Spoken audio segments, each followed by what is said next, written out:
La Société nationale des Québécoises et des Québécois de la région de Thetford est heureuse de vous présenter cette émission.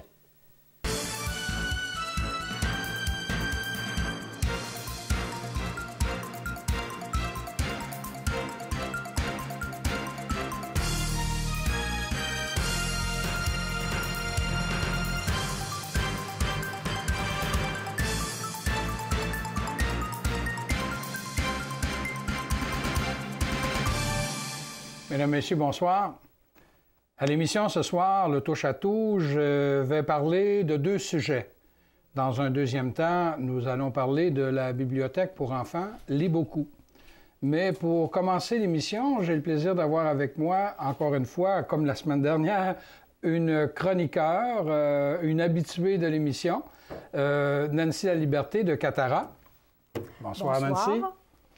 Nancy, tu m'as apporté un livre vert, il faut l'appeler comme par son nom. Hein? Oui. Livre vert sur la réparation des accidents et maladies du travail. Ça s'intitule « Vers une pleine réparation des lésions professionnelles ». D'où ça vient, ce livre vert-là?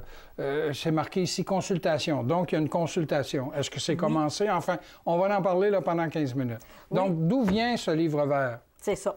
En fait, c'est une consultation, c'est ça, ça a lieu sur le web principalement. C'est une consultation qui est prévue ou préparée pour les organismes en défense de droit, pour les accidentés du travail ou ceux qui sont atteints de maladies professionnelles. Comme Catara. Comme tout à fait. Et les travailleurs accidentés, même les conjoints peuvent remplir ça, les différents intervenants dans le milieu. L'historique de ce livre-là, en fait, ça remonte à 2009. Le gouvernement avait demandé à ce qu'une réforme soit faite du régime en santé et sécurité au travail. Donc, quand on parle du régime, on parle de deux aspects, la prévention et la réparation des lésions. Donc, avant un accident et après. Ce livre-là touche le après. Quand il y a eu lésion, qu'est-ce qui arrive au niveau de l'indemnisation, la réadaptation physique, tout ça. Non, ça, les étapes, on en a déjà parlé. Oui. OK. Oui, c'est ça. Puis, de mémoire, c'était pas toujours du gâteau. Non, c'est ça. Est-ce que ça a pour but de corriger certaines anomalies ou... Oui, en fait, ce livre-là, autant le livre là, et la consultation, le contenu est le même. C'est pour tenter le pouls et l'opinion des gens et demander des suggestions à ce qui ne fonctionne pas là, présentement dans le régime. Là. Parce que le constat est que le régime tel qu'appliqué est injuste pour les travailleurs, pour les personnes qu'il se doit de couvrir et d'indemniser. Donc, c'est ça. Ça va mal. Puis, l'idée, c'est d'amener des suggestions, des propositions au gouvernement. Donc, ça va être déposé Mais c'est qui a préparé ce livre vert? Ce livre vert-là, c'est un organisme comme nous à Montréal. C'est l'UTAM, l'Union des travailleurs accidentés de Montréal. OK. Et cet organisme-là, est-ce que ce livre vert contient des recommandations, des propositions pour corriger les situations? Oui, c'est ça. Puis il y en a qui peuvent... l'idée, c'est d'amener un débat, autant au niveau des travailleurs. Nous, on a vu certaines propositions qu'on considère que c'est pas ça la solution. Puis il y en a d'autres que oui, on trouve que ça va aider là, à réformer le régime d'une bonne manière. Juste un peu avant le début de l'émission, tu me disais, Nancy, puis j'étais à la fois surpris et non, c'est qu'il y a déjà eu une consultation pour essayer d'améliorer le régime, le système, mais que les travailleurs accidentés étaient exclus de la consultation. Oui, c'est ça. En fait, depuis 2009, c'est ça. Il y a eu plusieurs comités qui ont été formés, même le conseil d'administration de la CSST. Et puis à chaque fois, ça s'est même rendu jusqu'à un projet de loi là, qui n'a pas eu lieu. En tout cas, il n'est pas né parce qu'il y a eu élection là, du nouveau gouvernement. Mais c'est ça. En tout et partout, jamais le travailleur a été consulté là, sur ce que le régime devrait être. Là.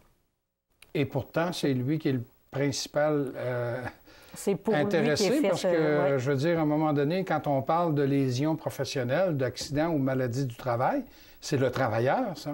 Oui, c'est ça. Mais il n'a pas pu s'exprimer, d'où le livre vert maintenant et la consultation, parce que là, c'est le temps pour les travailleurs de faire savoir leur point de vue. OK.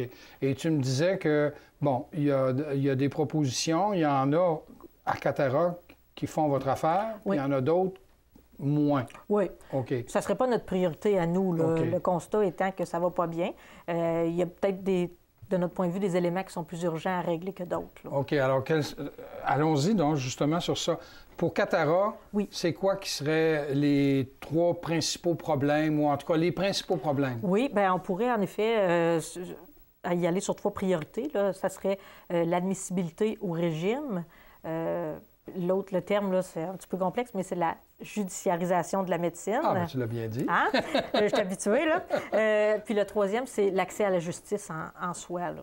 OK, alors allons-y oui. un par un. Tu as parlé de la première, l'accessibilité. L'admissibilité, en fait, au régime. L'admissibilité au régime.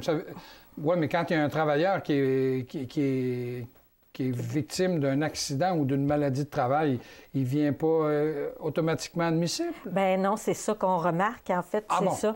Les statistiques démontrent que, même en 2012, là, les plus récentes, c'est qu'il y a une différence entre accident de travail et maladie professionnelle. Premièrement, accident de travail, c'est tout ce qui est imprévu et soudain. Une chute, une torsion. Ceux-là, ils sont généralement bien acceptés ou admis, parce que des fois, il y a des témoins. C'est plus évident. C'est plus évident. Donc, la CSST a refusé 15,5 de ces cas-là. Donc, c'est pas très élevé, mais au niveau des maladies professionnelles, tout ce qui se fait à de l'usure, toutes les hits, là, tendinite, bursite, épicondylite, maladies pulmonaires aussi, surdité. Ou est-ce que ça peut être des maladies aussi reliées au stress? Oui, à ce moment-là, on tombe dans les lésions psychologiques. Ça, c'est un autre débat. Ça, on est encore bien loin de la reconnaissance, en fait. Ça, okay. On est très en retard. Mais là, tu parles de tendinite ou quelque chose du genre. Quelqu'un qui est au bureau et qui fait toujours le même geste et puis qui développe un problème dans une épaule. Oui, c'est ça. Donc, ces réclamations-là sont refusées à 58,4 Oh! Oui. On a un problème là, quand la CSST considère que ces demandes, à plus de 50 c'est de la fraude ou c'est des abuseurs de système. Là. Il y a quelque chose qui cloche. Là. Ça se peut quasiment pas que plus de la moitié des gens qui viennent te voir, ils ne sont pas à bonne place. Là. Oh, on a un problème. Là, je comprends là, pour que ça fait que vous l'avez mis dans vos priorités. Oui, hein, la numéro 1, d'abord. Il y a plus que la moitié là, qui sont refusées. Là. Oui, c'est ça. Ce que ça dit, c'est que les règles pour l'admissibilité sont très, très restrictives et discrétionnaires. Hein? Un agent ne va pas juger de la même manière qu'un autre agent. Et discriminatoire aussi, là, parce que comme tu viens de dire, à un moment donné, quelqu'un qui se présente avec un problème de lésion ou maladie du travail, puis qui se fait dire « Non, non, toi, t'es menteur », parce que c'est en bout de ligne, s'il se fait refuser, c'est parce qu'il se fait dire « Non, t'as menti ». Oui, l'équation est facile à faire, hein, c'est ça. Ah bon. Alors ça, c'est votre premier, votre deuxième. Le deuxième. On a parlé de judiciarisation de la médecine. C'est beau, hein? C'est bien. En gros, ce que ça dit, c'est que la loi prévoit que le médecin traitant, son opinion, la CSST doit se tenir à ça puis dire, bien, ça va être ça le processus. Sauf que la loi permet également à la CSST et aux employeurs de contester cette opinion-là et de faire valoir l'opinion de leur médecin supérieur à celle du médecin traitant. Donc là, on tombe dans une contestation, puis d'où la judiciarisation, parce qu'on conteste, puis là, ça se contredit, puis là, le médecin dit une chose, puis le médecin dit l'autre chose, puis là, ça finit par se retrouver au tribunal pour que quelqu'un tranche en toutes ces opinions-là du médecin. Mais ça, c'est le même problème dans la justice en général, hein? Qu'on se rapporte à un célèbre procès qu'il y a eu là, pour la mort d'enfants par le père. Et la couronne présente un psychiatre qui dit telle chose. C'est ça. Et la défense présente un autre psychiatre qui vient dire le contraire. Et pourtant, on parle du même homme, là. Oui. Donc, c'est un peu ça, vous autres, quand vous parlez de la judiciarisation de la médecine, c'est que le médecin qui traite l'accidenté se fait contester, puis il est obligé d'aller en cours pour dire, ben moi, mon verdict ou mon opinion, c'est telle chose. Puis là, l'autre arrive, il dit, ah ben non, c'est pas ça. Alors là, la chicane pogne, et encore une fois, c'est le judiciaire. Et le pauvre gars, il est pris entre les deux, là, lui. Là. Oui, c'est ça. Puis là, il est pris avec, c'est quoi mon vrai traitement? J'ai-tu vraiment mal ou j'ai pas mal? Tu sais, c'est quoi finalement le diagnostic? Puis ça amène tout l'aspect que là, la médecine, elle traite plus puis elle soigne plus. Là. Elle est juste là pour s'ostiner. Fait que là, le travailleur est encore une fois pris entre les étaux de gens qui disent une opinion et son inverse. Là. Ça, c'est votre deuxième. Votre troisième? Le troisième, c'est l'accès à la justice en général. Mais dans ce cas-ci, c'est parce que Puis tout découle de nos deux autres points, en fait, parce que quelqu'un qui est refusé se doit de contester, hein, s'il veut être accepté. Mais là, ça, c'est complexe. Les procédures, on en a déjà parlé. Il y a des délais, il y a des coûts aussi à rattacher à ça. Je me souviens même en début de saison, là, à l'automne, quand tu as eu, on a fait une émission ensemble où on disait, ben là, voici la façon de procéder.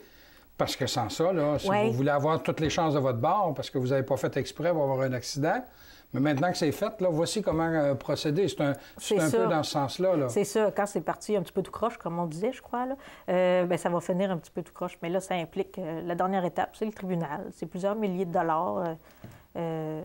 Ça aboutit là. C'est que c'est pas un système, étant pas admissible... Oui, quand tu parles du premier point, là, le gars ou la fille est refusé, n'est pas admissible en vertu du jugement rendu par la CSST, il a le droit de contester. Oui. Et c'est là que tu parles de l'accès à la justice. Oui, c'est ça, parce que là, ça implique, oui, il conteste, mais il y a des délais quand même assez serrés, 30 jours, 45 jours. Là, il faut se prendre un représentant. Puis l'employeur, lui, il a sous sa panoplie de représentants, avocats, mutuels. Le travailleur, lui, qui est refusé, qui n'a pas d'indemnité, qui n'est pas nécessairement capable de travailler, donc il n'a pas les moyens de se payer tout ça. Il y a un déséquilibre, là. C'est vraiment David contre Goliath. Et c'est là que Catara entre en ligne de compte. Bien oui, nous, on aide pour les contestations, s'assurer que tout est bien correct, aider à monter le dossier aussi pour le travailleur, là, en tout cas l'informer, puis rendre ça clair pour lui, là, décomplexifier. Juste en passant comme ça, c'est quoi le numéro de téléphone déjà à Catara? Oui, 418-338. 338. 8787. 87. Luc va se faire un plaisir de nous l'indiquer. 418-338-8787. Donc, maintenant, tu disais que même les accidentés, les travailleurs ont droit de parole. Là. Ils ont droit d'intervenir. Oui, c'est surtout à eux que ça s'adresse. Nous, les organismes, on a tous répondu. Ah bon? Vous autres, c'est fait, là? Bien, moi, mon nom, c'est fait. Catara, c'est fait. Catara, c'est fait. Là, on est dans la vingtaine de janvier et c'est fait. Là. Oui. Et la consultation va durer jusqu'à quand? Bien, c'est prévu printemps-été pour un dépôt au gouvernement là, cet été. L'idée, c'est d'amener un nouveau projet de loi qui améliore le régime, là. Projet de loi qui va remplacer l'autre projet de loi qui avait été présenté juste avant que le gouvernement s'en aille en élection. Oui. Alors, c'était un projet de loi qui avait été présenté par le gouvernement Charest. Oui, c'est ça. OK. Et là, maintenant, ce projet de loi ne s'est pas rendu à terme. C'est ça. Et là, c'est de là que part la nouvelle consultation. Oui, c'est ça, parce que la ministre, présentement, on voit qu'elle veut repartir le bateau, à savoir qu'il y ait une réforme encore du régime. Puis là, on aimerait que les travailleurs, ce coup-ci, puissent s'exprimer puis donner leur opinion, d'où la consultation. Et de quelle façon? Tu me disais que c'était par web, donc c'est sur Internet, là. C'est sur Internet. Est-ce qu'à quelque part, il y a l'adresse? Bien, il y a l'adresse à l'endos du document. Bon. Mais sinon, si les gens nous appellent, nous, on peut tout leur expliquer comment ça fonctionne, alors, cette consultation-là. Là. Donc, ça serait plus simple, les gens qui seraient intéressés à participer à cette consultation-là, de t'appeler au 418-338-8787, c'est bien ça? Oui, c'est ça. Bon. On va faire un plaisir de les informer. Et est-ce que tu fondes Sérieux Espoir pour... Oui. Oui? L'UTAM a un très grand réseau de ressources syndicales puis organismes communautaires. Là. Et ça va faire le tour du Québec aussi. Puis il y a une tournée là, qui est prévue par l'organisme pour aller dans les régions, peut-être même qui viendrait à Thetford. Là, on est à organiser une rencontre là, avec les intervenants du coin pour expliquer ça. Bien, merci beaucoup, Nancy. Merci. Et vous, bien, demeurez des nôtres. Dans quelques instants, on va parler de la bibliothèque Lis beaucoup.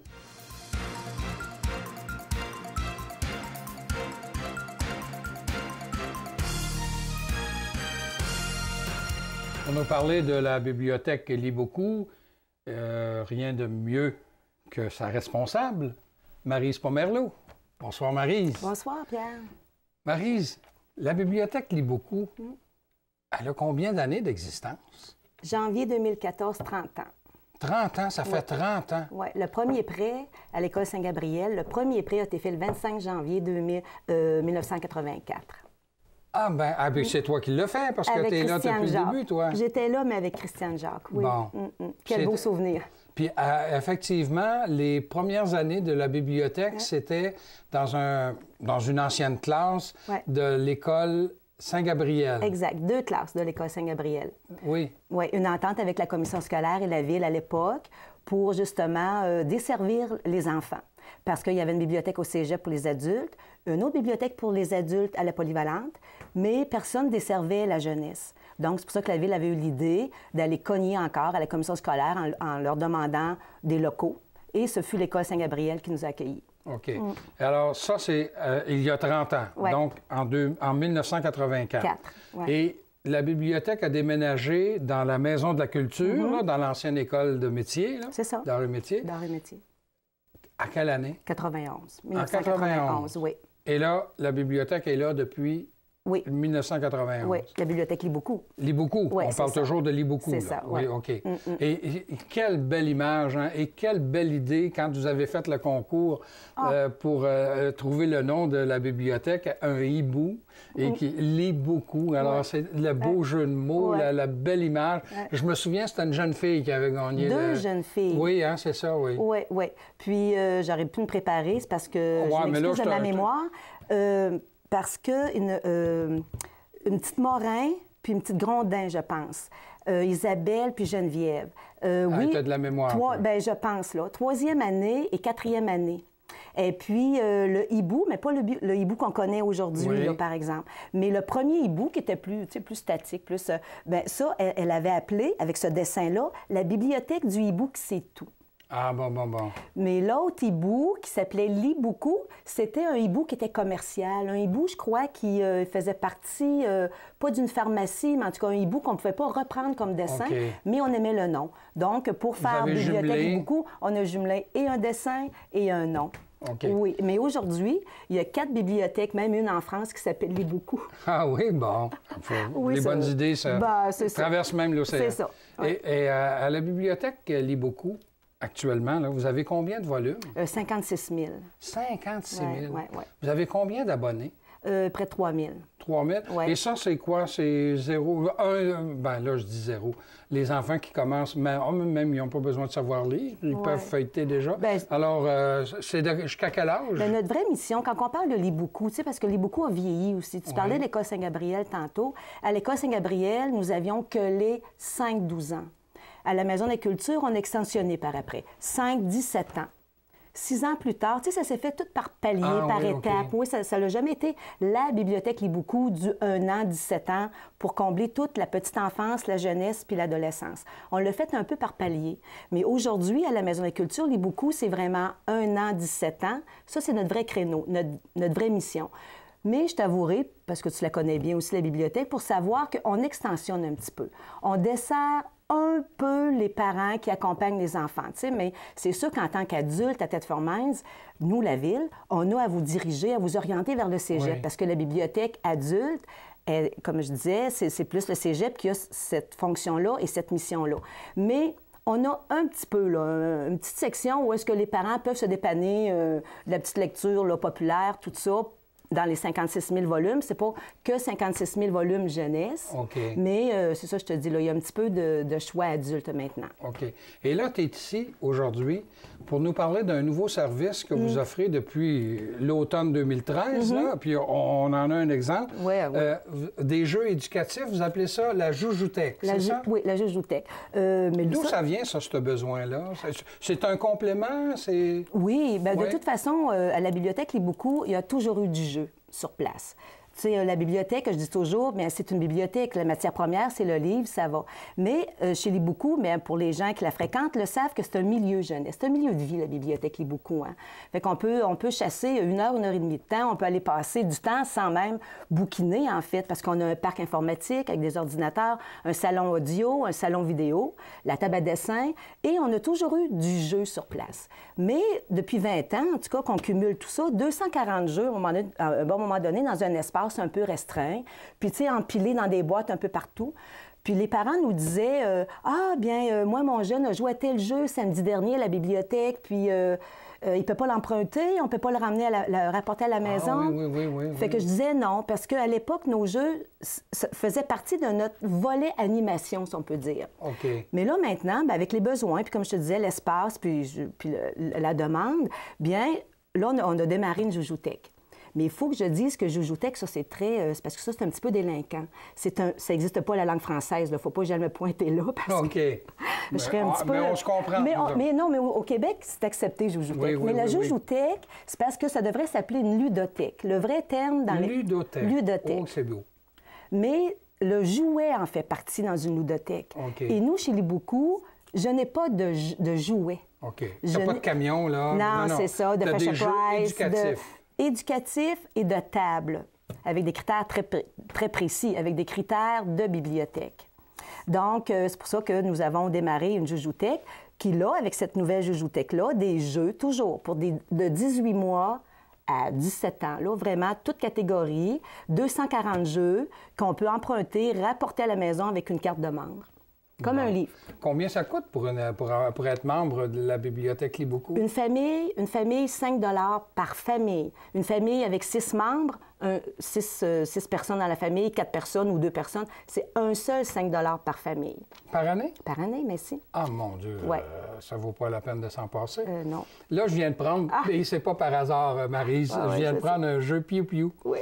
Et je peux te dire que mes 2 petites filles, on joue à Piou Piou. Bien, c'est à cause de la bibliothèque. Ben, moi, je me Ils nous souviens. avaient rendu visite. Ben oui, j'étais allé avec mes 2 petites filles parce que mon garçon, Martin, a travaillé pour toi. Tu étais sa patronne, il a beaucoup aimé. Et Martin, il jouait avec les enfants. Ben oui. Et on était allé te voir et je peux te dire qu'on joue à Piou Piou. C'est ça. Et regarde, il y a justement, là, ici, il y en a une carte là, de Piou Piou, là, qui est un œuf avec... enfin, là, les gens qui veulent jouer à Piou Piou, ils pourront jouer. Oui. C'est ça. Ben oui. Ça, donc, vous avez des jeux échantillonnage. éducatifs. 240? 240. Hey, ça Mais, comme... oui, mais non, mais c'est parce que je dis pas c'est énorme, parce que tu vois, je n'ai pu que rapporter ça aujourd'hui. C'était peut-être pas tout à fait mon choix, mais on n'en a plus, là. Ils sont tous dans les maisons, nos jeux, là. Oui? Parce que si tu venais à la bibliothèque aujourd'hui, je suis chanceuse d'avoir... un Piou-Piou? Oui, parce qu'il y a quelqu'un à la bibliothèque tantôt qui va l'attendre, là, c'est sûr, bon? Il va ressortir. Mais non, c'est ça, c'est parce que ça part et ça revient, là. Tu comprends? Tout est... donc, il me reste peut-être même pas 20 jeux en bibliothèque présentement. Hey, mais ça veut tout dire? Hein? Oui, ça veut tout dire, c'est sûr. Je suis contente parce que les familles prennent du temps ensemble. Tu sais, prendre du temps pour se raconter des histoires, mais prendre du temps pour jouer aussi. Oui, ça, c'est tellement important de jouer. J'y crois, oui. Et là, tu m'as donné ici la liste des jeux. Donc là, il y a la liste des 240 jeux. Et c'est... Explique-moi la philosophie de ce petit carnet là, que tu remets aux parents. Oui, on le remet aux parents parce qu'on peut prétendre... Bien, en fait, écoute, c'est une liste au départ parce qu'avec un endroit pour cocher, les enfants, tu sais, il y a une petite colonne que c'est marqué « J'ai joué ». J'ai joué. Donc, je cochette. Ici, c'est marqué « Jeu d'association ». Au voleur. J'ai joué, je l'ai emprunté, je le coche. Tu le coches. Parce que cette liste-là, en fait, comme je disais, c'est qu'on aurait pu la faire alphabétique, numérique, par groupe d'âge. Mais celle-là, elle est par catégorie de jeux. Entre autres, tu sais, jeux d'assemblage, jeux de parcours, jeux de mémoire, jeux de réflexion, jeux solitaires aussi, jeux d'observation, jeux solitaires aussi. Oui. Tu sais, parce qu'il y a des enfants que jouer à 4-5, là, bon, ils ne veulent pas perdre, puis bon, il y a des jeux, bon. Pourquoi qu'on les a placés, entre autres, par catégorie? Parce qu'on s'est rendu compte aussi que les enfants ont un jeu comme une lecture. Tu sais, la lecture, hein? Ils aiment les livres fantastiques, ils aiment les livres avec des dinosaures, c'est la même affaire pour le jeu. C'est que parfois, un enfant, tu auras beau prendre un jeu, mais si tu dis « Ah, non, c'est un jeu de vitesse », il y en a qui disent « Ah, je pensais que c'était un jeu de réflexion, un jeu de stratégie ». Fait qu'on les a placés par catégorie, avec une autre petite colonne aussi qui a un petit cœur. Un petit cœur. J'aime ça ou j'aime pas ça? J'aime pas ça. Ou ça, j'ai tellement aimé ça, je voudrais l'emprunter une deuxième et troisième fois. C'est pour un petit peu orienter les parents en disant « Ah, regarde, mon petit Félix, lui, il aime beaucoup les jeux de mots. » Oui. Tu sais, mon petit Antoine aime beaucoup, mon petit Ludovic aime beaucoup le jeu d'observation. Ah oui, OK. Tu sais, ma petite Adèle, elle aime beaucoup les ça jeux... peut être indicatif, hein? Est-ce que ça peut... C'est très représentatif. Oui. Oui. Puis le jeu, c'est aussi... Pourquoi la joujoutèque aussi, à quelque part? Parce que c'est pas rien de scientifique que je te dis là, mais un jeu, ça a peut-être 3 mois de vie. Tu sais, quand le punch aussi, là, tu sais, on a joué, on l'a. Très souvent, au bout de 3-4 mois, t'empiles ça dans le coin, puis on joue plus. On a tellement joué à ce jeu-là, le bon train, mettons. Mais là, non. Tu sais, c'est parce que c'est la progression de l'enfant aussi. Oui. Tu sais, là, il est rendu à un autre à la niveau. Jujutech, pour 5 $, il peut jouer à au moins 240 jeux. 240 jeux. Puis on progresse avec, justement, son choix, ses intérêts, ses coups de cœur, puis c'est ça. Fait que c'est pour ça qu'on remet aux parents, c'est une liste, tu vas dire, mais une liste aussi pour essayer de l'orienter dans le choix du type de jeu. Mais là, tu me dis qu'il y a au-delà au moment où on se parle, là, on est au début du mois de février, la période des fêtes est passée, et tu me dis, il me reste à peine une vingtaine de jeux, ça veut dire qu'il y en a au-delà de 200 qui sont sortis. Mais oui. Donc, ça veut dire que c'est très populaire. Mais oui. Puis au niveau des livres, vous sortez à peu près combien de livres par année? Ah, bien, une quarantaine de mille. Hey. Oui. Et donc, plus, là, oui.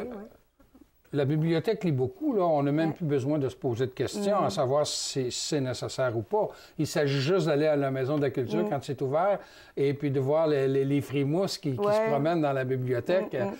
Tu le disais tantôt et tu as raison, hein? C'est vraiment un milieu de vie. Je croirais, oui. Puis c'est de voir les petits jeunes de se promener. Moi, je suis chanceux, hein? Je connais bien la directrice, c'est une amie. Hein? Mais regarde combien de fois tu m'as dépanné, toi, parce que je compte des histoires dans des écoles ou dans des groupes ou dans des organisations. Et à un moment donné, je vais te voir puis je te dis, c'est quoi le livre que tu me suggérerais pour telle circonstance? Et tu me sors ça, toi, là, tu connais par cœur. C'est notre métier, hein, aussi. Ah ben oui. Mais la passion aussi. Tu es une passionnée, toi. Oui, on aime aussi, hein? Notre travail. Si on y travaille 30 ans, on n'a pas pris notre retraite avant 30-35 ans, c'est parce que peut-être qu'on aime ça un petit peu. Mais à ce titre-là, tu vois, Liboku, c'est juste une petite parenthèse. Je parle de Liboku, c'est pas par prétention, mais c'est parce que c'est la seule bibliothèque jeunesse au Québec.